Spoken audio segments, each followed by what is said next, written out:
Tengo 66 años, y mi hija me echó de su casa bajo una tormenta feroz mientras yo gritaba que necesitaba mi medicamento para el corazón. Cerró la puerta, apagó las luces y me dejó empapándome en la vereda. Pero 10 minutos después, cuando la ambulancia llegó porque los vecinos llamaron al 911, ella salía corriendo y gritaba mi nombre desesperada. Lo que no sabía es que esa noche cambiaría para siempre nuestra relación, porque yo tenía preparado algo que iba a darle la lección más dura de su vida. Imagínate la situación. Son las 9 de la noche, está lloviendo como si se acabara el mundo, y mi hija Florencia me grita: «Papá, ya no aguanto más, andate de acá y no vuelvas». Todo porque se me había olvidado cerrar bien la canilla del jardín y se inundó un poquito el patio. «Florencia», le supliqué mientras el agua me empapaba la ropa, «déjame entrar. Se me quedó el medicamento adentro. Tengo problemas cardíacos desde hace 5 años y sin mis pastillas puedo tener un infarto». «No me importa», me gritó desde adentro. «Andate a la casa de algún vecino». Pero acá viene lo que ella nunca supo. Mientras yo estaba ahí afuera, mojándome como un perro abandonado, en el bolsillo de mi campera tenía las llaves de una casa que había comprado en secreto. Una casa de 200 metros cuadrados, en el barrio más elegante de la ciudad, que había pagado al contado con dinero que había heredado de mi hermano 6 meses antes. Escucha esta historia completa y decime qué harías vos en mi lugar. Contame también desde qué ciudad me estás escuchando, porque lo que te voy a contar te va a hacer replantear muchas cosas sobre la familia y el respeto. Para entender por qué llegamos a esa noche horrible bajo la lluvia, tengo que contarte cómo era mi vida antes, cuando yo era el papá que Florencia respetaba, no el viejo estorbo en el que me convertí después de enviudar. Mi esposa Clara murió hace 3 años de cáncer. Fueron 8 meses de tratamientos, viajes al hospital, noches sin dormir cuidándola. Florencia ayudó al principio, pero cuando Clara empeoró y necesitaba cuidados las 24 horas, mi hija empezó a desaparecer. El diagnóstico llegó un martes por la tarde. Clara había estado tosiendo durante semanas, pero pensábamos que era solo un resfrío que no se curaba. Cuando el médico nos dijo cáncer de pulmón, se nos cayó el mundo encima. «¿Cuánto tiempo?», le pregunté al doctor cuando Clara salió a hacer unos estudios. «Si responde bien al tratamiento, tal vez 2 años. Si no responde...». Se quedó callado, pero yo entendí el mensaje. Los primeros meses, Florencia venía todas las semanas al hospital. Me ayudaba a cargar a Clara cuando ya no podía caminar sola. Me acompañaba a hablar con los médicos cuando yo no entendía los términos técnicos. «Papá, vamos a salir adelante», me decía. «Mamá es fuerte, va a ganar esta batalla». Pero cuando Clara empeoró y los médicos nos dijeron que ya no había nada más que hacer, que solo quedaba cuidarla para que tuviera una muerte digna, Florencia empezó a cambiar. «Papá, yo no puedo ver sufrir así a mamá», me decía. «Me duele demasiado». Y empezó a espaciar las visitas. De todos los días pasó a día por medio. Después 2 veces por semana, después 1 vez por semana. Clara se dio cuenta. «¿Dónde está Florencia?», me preguntaba en esos días en que el dolor la dejaba más lúcida. «Está ocupada con los chicos», le mentía. «Ya va a venir».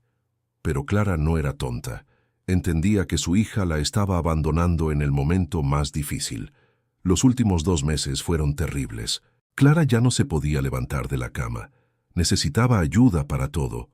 Yo aprendí a cambiarle los pañales, a darle de comer en la boca, a bañarla en la cama, cosas que nunca pensé que iba a tener que hacer, pero que hacía con amor, porque era mi mujer. Florencia venía 1 vez por semana, se quedaba media hora y se iba. «Papá, ¿no pensaste en internarla en algún lado donde la puedan cuidar mejor?», me sugirió una vez. La miré con cara de no poder creer lo que escuchaba. «Es tu mamá», le dije.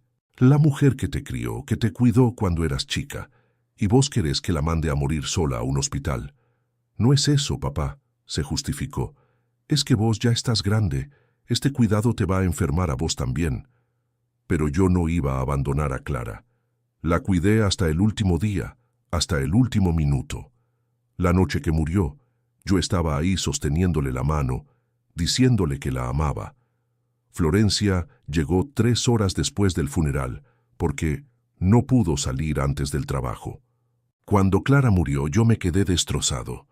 No solo había perdido a la mujer de mi vida, sino que me había quedado solo en una casa demasiado grande, llena de recuerdos que me dolían cada día. Florencia vino al funeral, lloró un poco, me abrazó, y después se fue a seguir su vida normal. «Papá», me dijo después del sepelio, «ahora tenés que pensar en vos. Mamá ya descansó». ¿Ya descansó? Como si la muerte de Clara fuera un alivio en lugar de una tragedia. Los primeros meses después del funeral fueron los más duros. No sabía cocinar más que huevos fritos y fideos hervidos. No sabía usar la lavadora automática que Clara manejaba como una experta. No sabía ni cómo pagar las cuentas online que antes resolvía mi esposa.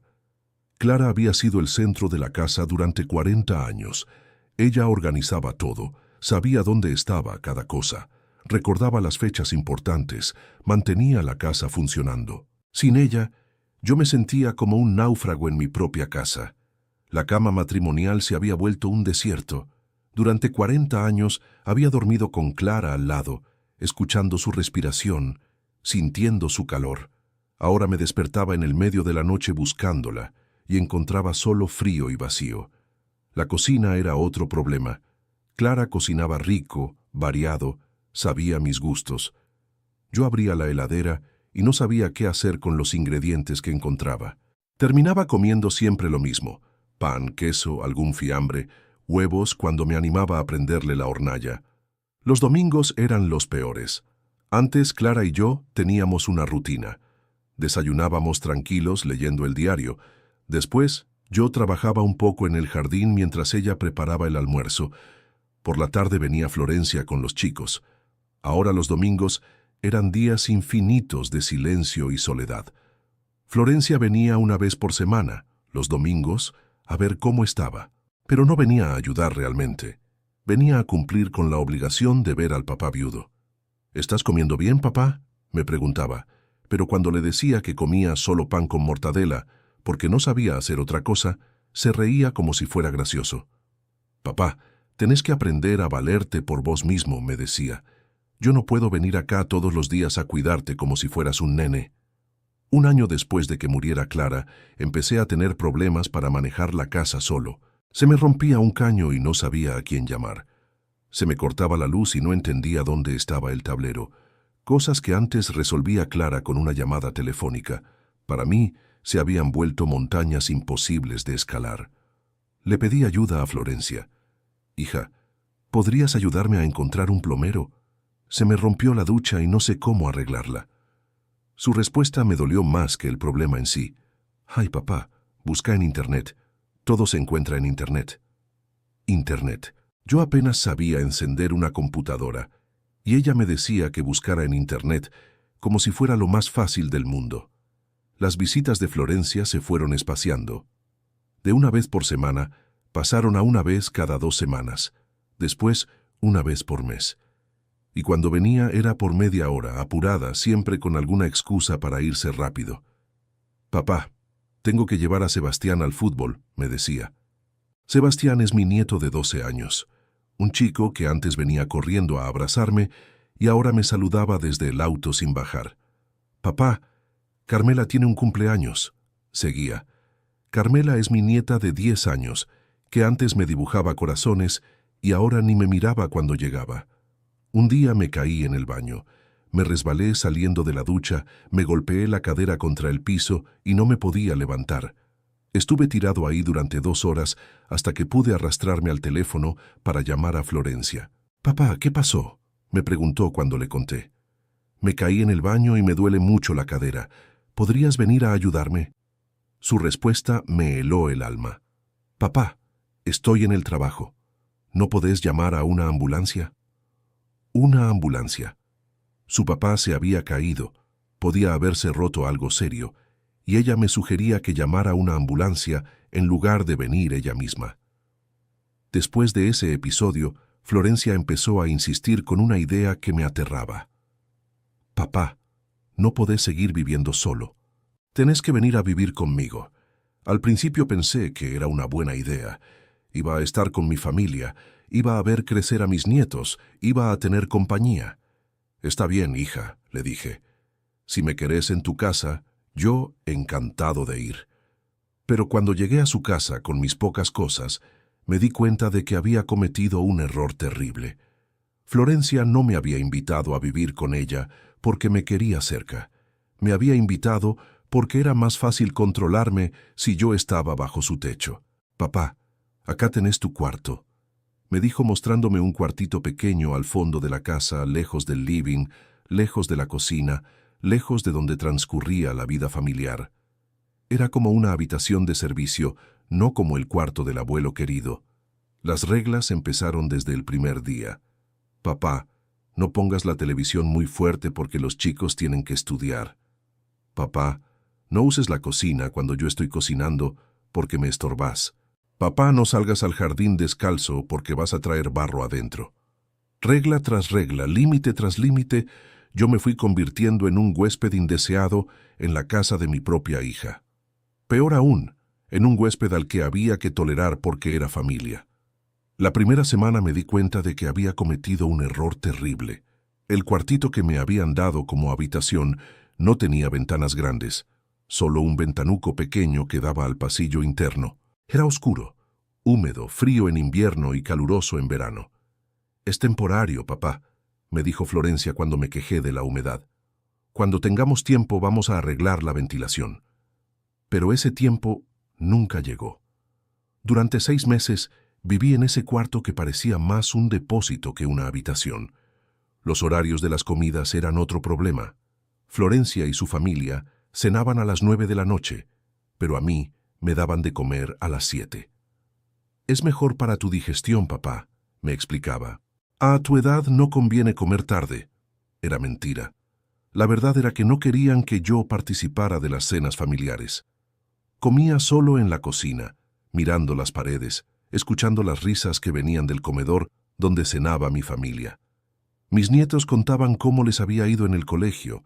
Florencia y Tomás hablaban del trabajo, planificaban los fines de semana, y yo, excluido de todo, comía en silencio como un empleado doméstico. Los domingos eran especialmente duros. Florencia y Tomás se levantaban tarde, desayunaban tranquilos, planificaban actividades con los chicos. A mí me decían, «Papá, vamos a salir. ¿Querés venir o preferís quedarte acá descansando?» Era una pregunta trampa. Si decía que quería ir, se notaba que lo hacían a regañadientes. Si decía que prefería quedarme, me dejaban solo en la casa durante horas. Generalmente elegía quedarme porque era menos humillante que ser tolerado en una salida familiar. Los nietos, Sebastián y Carmela, al principio se alegraron de tenerme en casa, pero Florencia se encargó de ponerles límites muy claros. No molesten al abuelo cuando está descansando. No le pidan cosas al abuelo porque él ya está grande. No hagan ruido cerca del cuarto del abuelo. En lugar de integrarme a la familia, me aislaron. En lugar de ser el abuelo divertido que cuenta historias, me convertí en el señor mayor que vivía en el cuarto del fondo y al que había que molestar lo menos posible. Sebastián, mi nieto de 12 años, antes me buscaba para que le contara historias de cuando su mamá era chica.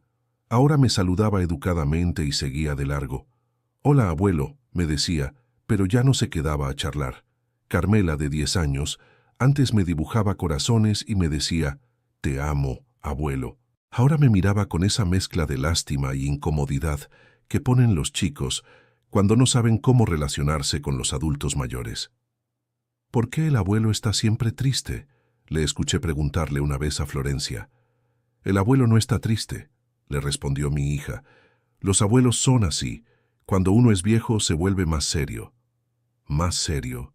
Yo no era serio, era deprimido. Estaba viviendo en una casa donde era tratado como un objeto, donde mis opiniones no importaban, donde mi presencia era tolerada, pero no deseada.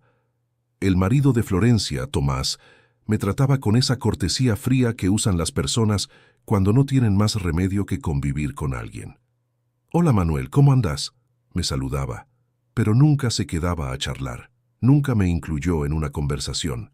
Nunca me trató como si fuera parte de la familia. Cuando miraba televisión en el living, él cambiaba de canal sin preguntarme. «Perdón, Manuel, pero tengo que ver las noticias del trabajo», me decía. Y yo me levantaba del sillón para irme a mi cuarto, porque entendía que sobraba. Las conversaciones telefónicas de Florencia también me dolían. La escuchaba hablar con sus amigas. «Sí, mi papá está viviendo acá desde que murió mi mamá. Es complicado, pero no tengo otra opción». Como si yo fuera una carga inevitable que había que soportar. Una vez la escuché hablar con su hermana que vive en el exterior. «No sabes lo difícil que es cuidar a papá. Se está volviendo muy dependiente. A veces pienso que tendríamos que buscarle un geriátrico». Un geriátrico. Su papá, que había trabajado toda la vida, que la había criado sola durante años cuando era chica, que había cuidado a su madre hasta el último día, y ella hablaba de mandarme a un geriátrico como si fuera un mueble viejo que no sabía dónde poner. Esa noche lloré en mi cuarto. Lloré por Clara, que ya no estaba para defenderme. Lloré por Florencia, que se había convertido en una extraña. Lloré por mis nietos, que estaban aprendiendo que los abuelos son estorbos que hay que tolerar. Y lloré por mí, que a los 66 años me había convertido en una carga para mi propia familia. Las comidas eran lo peor. Yo comía solo en la cocina mientras la familia cenaba en el comedor. «Es más cómodo para vos, papá», me decía Florencia. «Así podés comer a tu ritmo sin presiones». Pero yo entendía el mensaje. No encajaba en la mesa familiar. Cuando miraban televisión juntos en el living, yo estaba en mi cuarto. Cuando salían los fines de semana, me decían: «Papá, vamos a salir. ¿Estás cómodo quedándote acá?». No era una invitación, era una notificación. Me fui convirtiendo en el abuelo invisible. Estaba ahí, comía ahí, dormía ahí, pero no existía realmente para esa familia. Era como un mueble más de la casa, algo que había que tolerar porque no se podía tirar. Y empezaron las críticas constantes. Si se me caía algo: «Papá, tenés que tener más cuidado».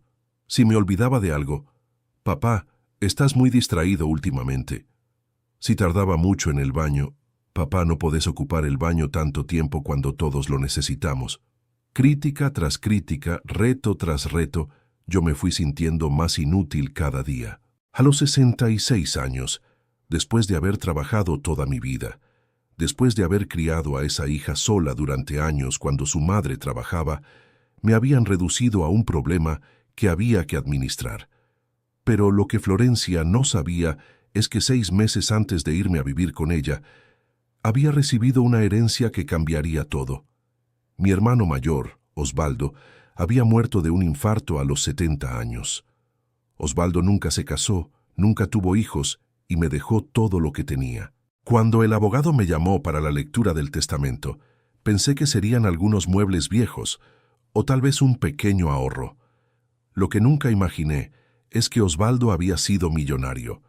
Tenía una empresa de transportes que valía una fortuna, 3 propiedades en el centro de la ciudad y 2 millones de pesos en cuentas bancarias. De la noche a la mañana, yo, Manuel Cifuentes, viudo jubilado que comía pan con mortadela, me había convertido en un hombre muy rico. Pero decidí no contarle nada a Florencia. Quería ver cómo me trataba mi familia, cuando pensaban que yo era solo un viejo pobre que dependía de su caridad. Con parte de esa herencia, compré en secreto una casa hermosa en el barrio más elegante de la ciudad. Una casa de 200 metros cuadrados, con jardín, con cochera para 2 autos, con una cocina moderna y 3 habitaciones espaciosas. La pagué al contado, sin pedir un peso prestado. Durante 6 meses viví en casa de Florencia, mientras era dueño de una casa mejor que la de ella. Mientras tenía en el banco más dinero del que ella iba a ganar en toda su vida. Y cada día que pasaba, cada humillación que recibía, cada desprecio que toleraba, me dolía más porque sabía que era innecesario. El punto de quiebre llegó la noche de la tormenta. Había sido un día especialmente difícil. Se me había olvidado cerrar bien la canilla del jardín después de regar las plantas y se inundó un pedazo del patio trasero. «¡Papá!», me gritó Florencia cuando vio el charco de agua. ¿Cómo se te ocurre dejar abierta la canilla? Mira el desastre que hiciste. Perdón, hija, le dije. Se me olvidó, ya la cierro y limpio todo. Me agaché con dificultad a cerrar la canilla y a tratar de secar el agua con unos trapos viejos. No, papá, deja, siguió gritando. Cada día estás peor. No podés hacer nada sin crear problemas. Tomás, su marido, salió a ver qué pasaba. En lugar de calmar a Florencia, la apoyó. Manuel, tenés que tener más cuidado. Este tipo de cosas no pueden pasar. Fue un error, traté de explicar. Todos nos olvidamos de cosas a veces. Vos te olvidás de todo, siguió Florencia. Ayer dejaste la hornalla prendida. Anteayer te olvidaste de cerrar la puerta de adelante. Sos un peligro viviendo acá. Los nietos miraban desde la ventana de sus cuartos. Sebastián tenía cara de susto. Carmela se había puesto a llorar. Era una escena horrible, una familia destruyéndose por un charco de agua. Florencia, por favor, le supliqué. Cálmate, vamos adentro y hablamos tranquilos. Pero ella estaba fuera de control. No, papá, estoy harta. No aguanto más tenerte acá.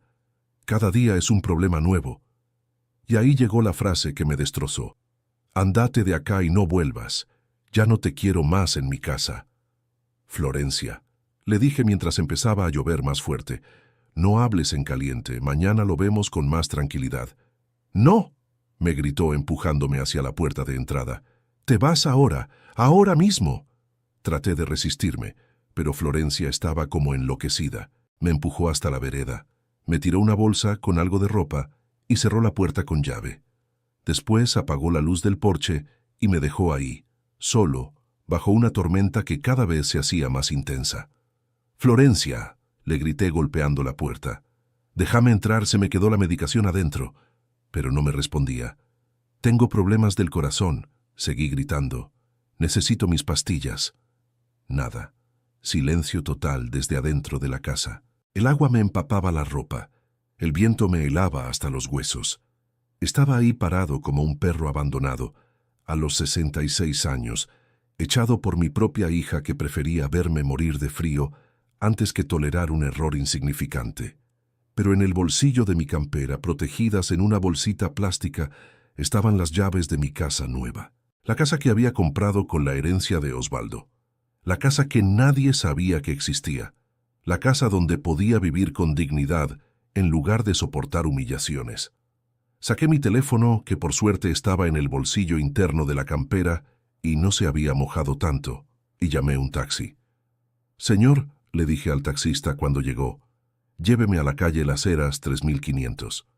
¿Está seguro que quiere ir ahí con esta tormenta?», me preguntó viendo mi estado empapado. «Es un barrio muy elegante. ¿No se equivoca de dirección?». «No me equivoco», le respondí. «Vivo ahí».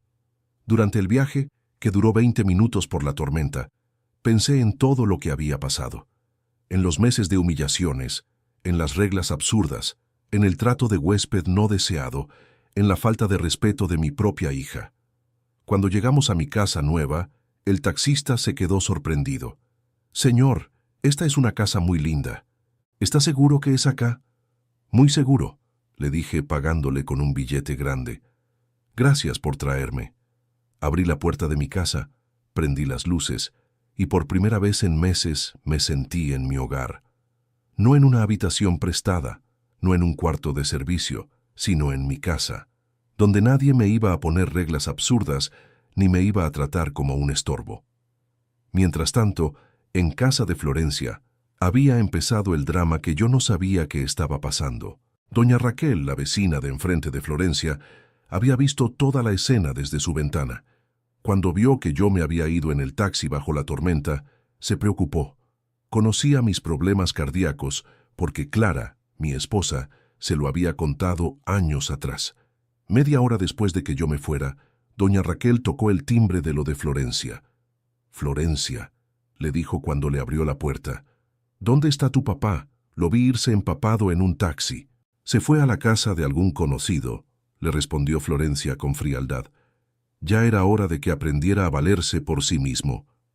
«Pero Florencia», insistió doña Raquel, «está lloviendo torrencialmente. Tu papá es grande, tiene problemas del corazón. ¿No te preocupa que le pase algo? Mi papá está grande, pero no es tonto, siguió Florencia. Él sabrá dónde ir.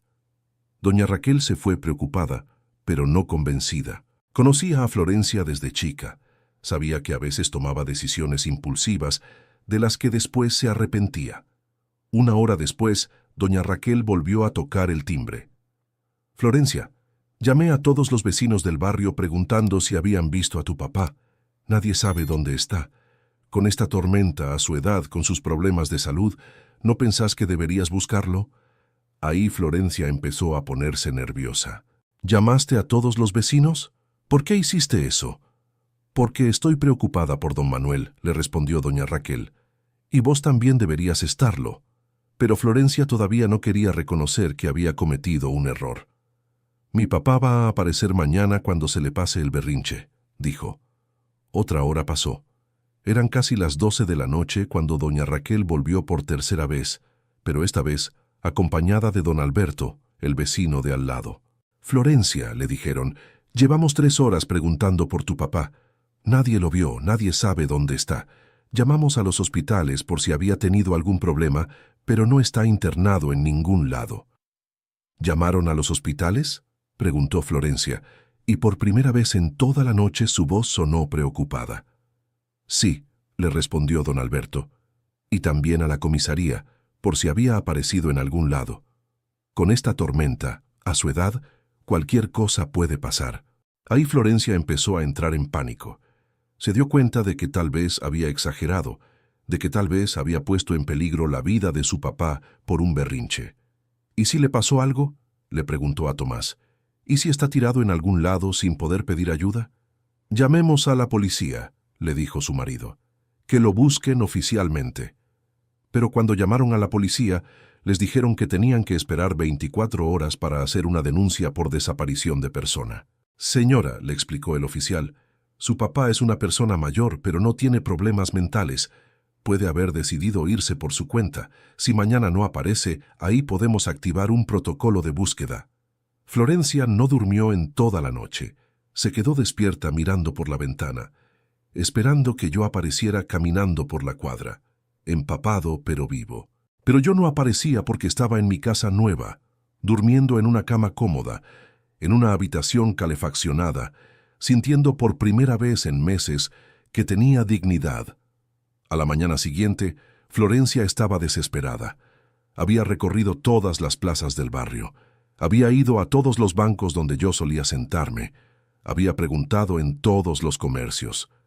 Nadie me había visto. ¿Y si está muerto?, le decía a Tomás mientras lloraba. ¿Y si le dio un infarto y está tirado en algún lado? ¿Y si todo esto es culpa mía? El marido trató de calmarla. Florencia, tu papá va a aparecer. Seguramente se fue a la casa de algún conocido y está esperando que escampe para volver. Pero Florencia ya no estaba tan segura. Por primera vez se estaba dando cuenta de la magnitud de lo que había hecho. Había echado a su papá enfermo del corazón bajo una tormenta, de noche, sin saber dónde iba a ir. Pasaron 2 días sin noticias mías. Florencia había hecho la denuncia en la comisaría. Había puesto carteles por el barrio con mi foto. Había llamado a todos los hospitales de la ciudad. Nada. El tercer día decidió llamar al abogado de la familia, el doctor Pereira, que había manejado los papeles cuando murió Clara. Doctor, le dijo Florencia llorando por teléfono, necesito ayuda.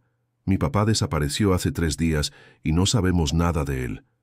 ¿Desapareció cómo?, le preguntó el abogado. Florencia le contó todo, la discusión, la tormenta, cómo me había echado de casa sin saber dónde iba a ir.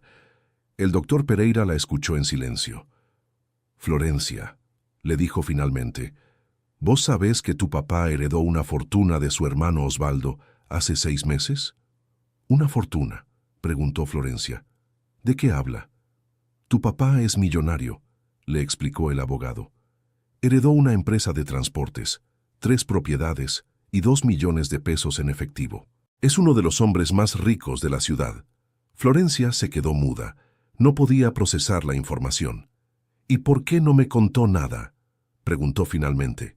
No lo sé, le respondió el doctor Pereira. Tendríamos que preguntárselo a él cuando aparezca. Pero yo no tenía intenciones de aparecer. Estaba cómodo en mi casa nueva, disfrutando de una libertad que no había tenido en meses. Me levantaba cuando quería, comía lo que se me antojaba. Miraba televisión en el living sin que nadie me dijera que bajara el volumen. Había contratado una señora que venía 3 veces por semana a cocinar y limpiar. Doña Mercedes era una mujer de 50 años, viuda, que me trataba con respeto y cariño. Don Manuel me decía, ¿qué le gustaría comer hoy? Y yo elegía sin que nadie me criticara mis gustos o me dijera que no podía usar la cocina porque estorbaba. También había empezado a salir, a conocer el barrio, a hacer amigos en el club de la zona. Era un club elegante donde había gente de mi edad que había trabajado toda la vida y ahora disfrutaba de su jubilación con dignidad. «Usted debe ser el señor Cifuentes que compró la Casa de las Heras», me dijeron cuando fui a inscribirme al club. «Bienvenido al barrio. Acá va a estar muy cómodo». Por primera vez en años me sentían como una persona importante, no como un viejo que había que tolerar. Una semana después de mi desaparición, Florencia estaba completamente desesperada. Había contratado un detective privado, había salido en la radio local pidiendo información sobre mí, había ofrecido una recompensa a quien me encontrara. Durante esos primeros 7 días, Florencia vivió el infierno que se merecía. No durmió más que 3 horas por noche. Se levantaba al amanecer a pegar carteles con mi foto por toda la ciudad. Había recorrido cada hospital, cada comisaría, cada hogar de ancianos de la provincia. Los vecinos que antes la saludaban cordialmente, ahora la miraban con reproches. Doña Raquel había contado por toda la cuadra la escena de aquella noche. Cómo me había echado bajo la tormenta, cómo había cerrado la puerta mientras yo suplicaba por mi medicamento. «¿Cómo pudiste hacerle eso a tu papá?», le preguntó doña Carmen del kiosco cuando Florencia fue a comprar cigarrillos.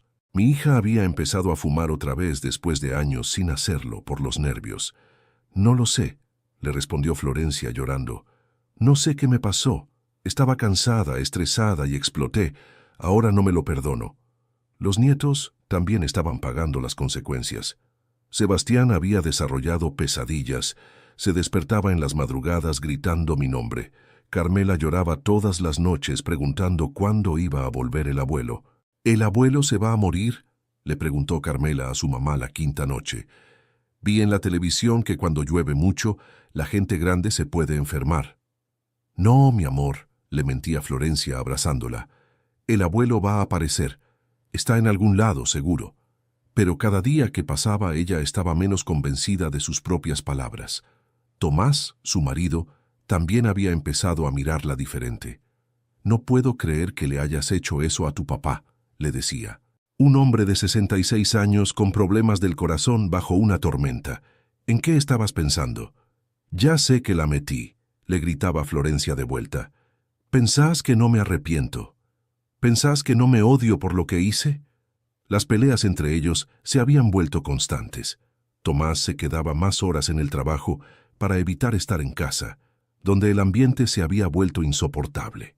«Por favor», decía en el programa de radio mientras lloraba al aire, «si alguien vio a mi papá, que me llame. Es un señor de 66 años, tiene problemas del corazón, está solo y puede estar desorientado. Yo cometí un error terrible. Lo eché de casa una noche de tormenta y ahora no sé si está vivo o muerto». La conductora, conmovida por el relato, le preguntó, «¿Qué pasó exactamente esa noche, Florencia?». Y mi hija, quebrada por la culpa, confesó todo al aire. Se había olvidado de cerrar una canilla y se inundó un poco el patio. Yo perdí los estribos, le grité cosas horribles. Cuando empezó la tormenta, en lugar de calmarse y dejarlo entrar, cerré la puerta. Mi papá me suplicaba desde afuera que necesitaba su medicación del corazón, pero yo estaba tan ciega de bronca que no le hice caso. Todo el barrio se enteró. Los comentarios en las redes sociales del programa de radio eran devastadores. «¿Cómo se le ocurre echar a un anciano bajo la lluvia? Esa mujer no merece ser hija. Espero que encuentren al abuelo sano y salvo». Una noche, después de 10 días de búsqueda infructuosa, Florencia se desplomó en el sillón de su living y se puso a llorar como una desesperada. «Se murió», le dijo a Tomás. «Mi papá se murió y es culpa mía. Le provoqué un infarto con lo que le hice». «No sabemos eso», trató de calmarla su marido. «Puede estar en algún lado, recuperándose, pensando qué hacer». «¿Dónde, Tomás? ¿Dónde puede estar? No tiene amigos íntimos, no tiene familia cercana aparte de nosotros. Si estuviera vivo, ya habría aparecido. Si estuviera internado, ya lo habríamos encontrado. Está muerto y yo lo maté». Yo escuchaba el programa de radio desde mi living, tomando café en una taza de porcelana cara, y me daba cuenta de la ironía. Ahora que creía que me había perdido para siempre, Florencia me valoraba. Ahora que pensaba que estaba muerto, me lloraba. Ahora que no me tenía, se daba cuenta de que me necesitaba. Pero yo no tenía intenciones de volver. No todavía.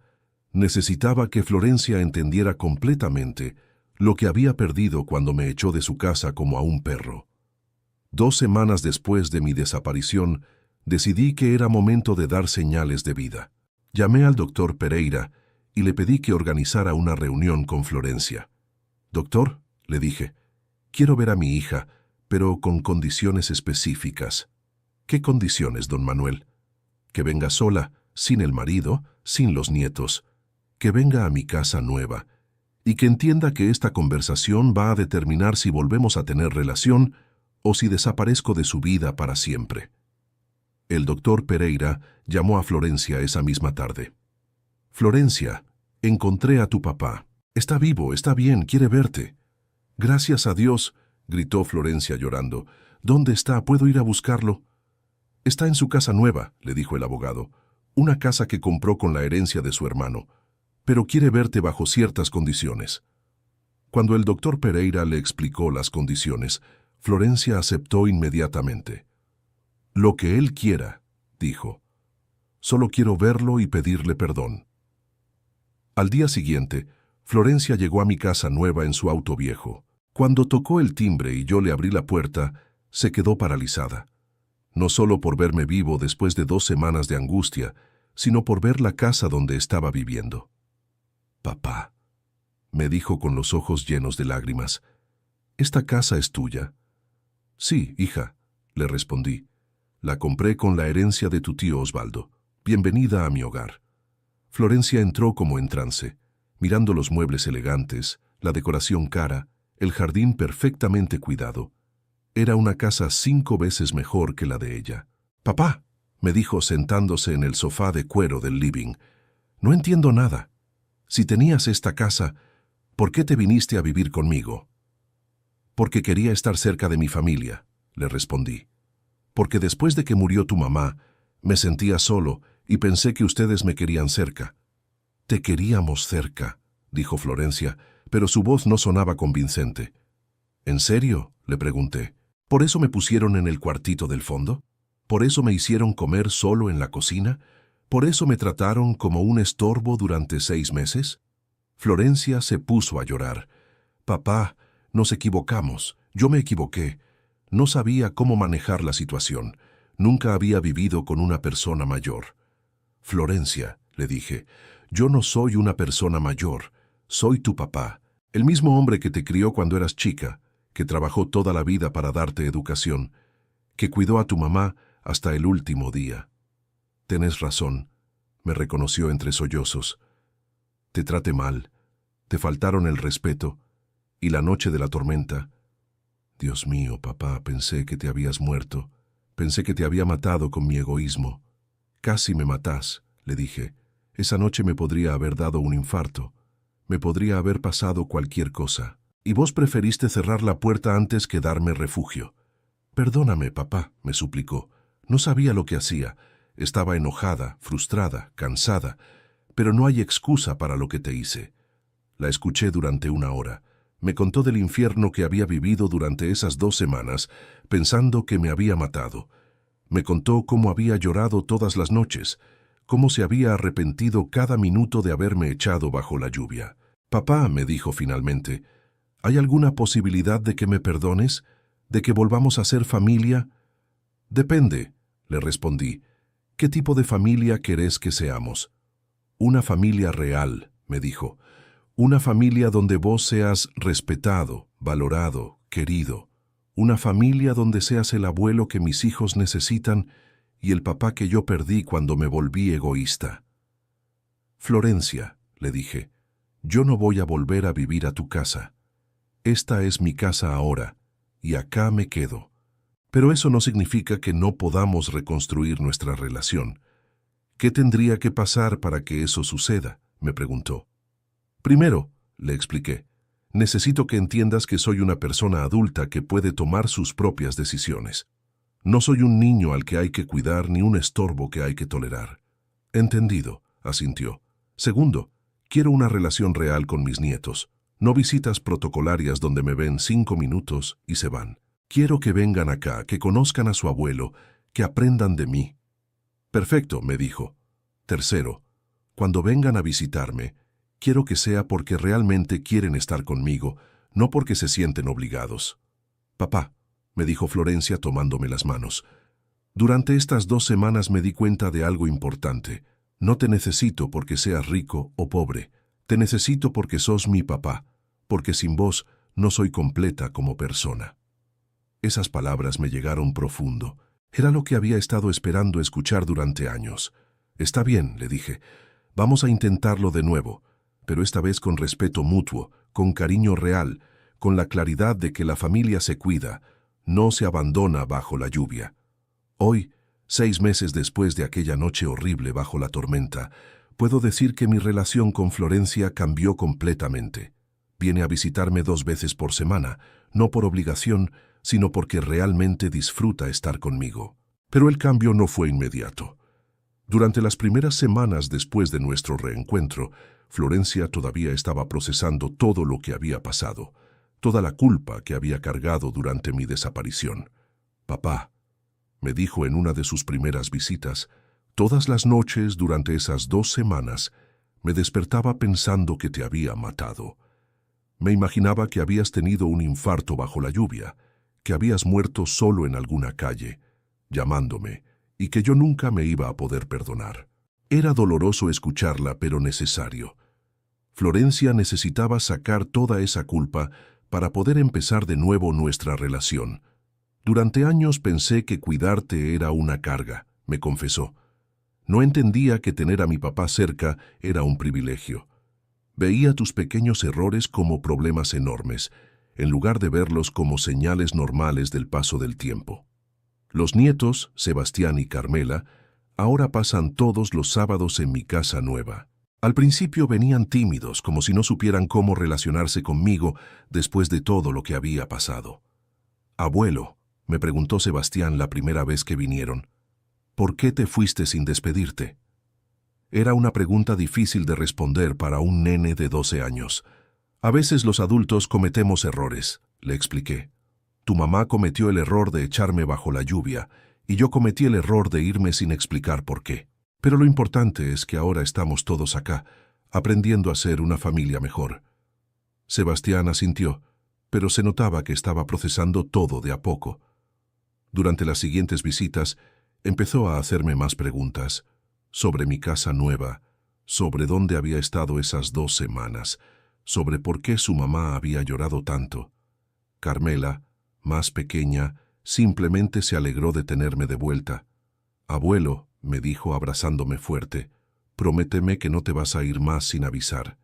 Se lo prometí. Les estoy enseñando cosas que antes no podía enseñarles cuando vivía en casa de Florencia. En mi nueva casa tengo un pequeño taller en el garaje donde les muestro a usar herramientas básicas, a hacer trabajos con madera. Es peligroso, me dijo Florencia al principio cuando vio que Sebastián estaba usando un martillo, pero después se dio cuenta de que estaba cayendo en los mismos miedos exagerados de antes. Está bien, se corrigió. Si vos lo supervisás, está bien. Perdón, es que todavía me cuesta confiar en que sabés cuidar a tus nietos. Esa honestidad de Florencia es lo que más me gusta de nuestra nueva relación. Ya no fingimos que todo está perfecto. Hablamos de nuestros errores, de nuestras limitaciones, de cómo queremos mejorar. Papá me dijo hace pocas semanas, Durante todos estos meses que viviste en casa, yo creía que te estaba haciendo un favor. Ahora me doy cuenta de que el favor te lo tenías que hacer vos a mí, aguantando nuestro maltrato sin decir nada. El pasado ya pasó, le respondí. Lo importante es que ahora entendemos cómo debe funcionar una familia real. También hablamos mucho de Clara, mi esposa, su madre. Florencia finalmente pudo procesar la culpa que sentía por haber abandonado a su mamá durante la enfermedad. Me arrepiento tanto de no haber estado más con mamá cuando se estaba muriendo, me confesó llorando. Pensaba que era demasiado doloroso para mí, pero no entendía que era mi responsabilidad estar ahí. Tu mamá te entendía, le dije. Sabía que eras joven, que tenías tus hijos que cuidar, pero creo que le hubiera gustado saber que después de su muerte, vos ibas a cuidar mejor a tu papá. Con parte de la herencia de Osvaldo, decidí crear un fondo educativo para mis nietos que van a poder usar cuando cumplan 25 años, pero con una condición muy específica.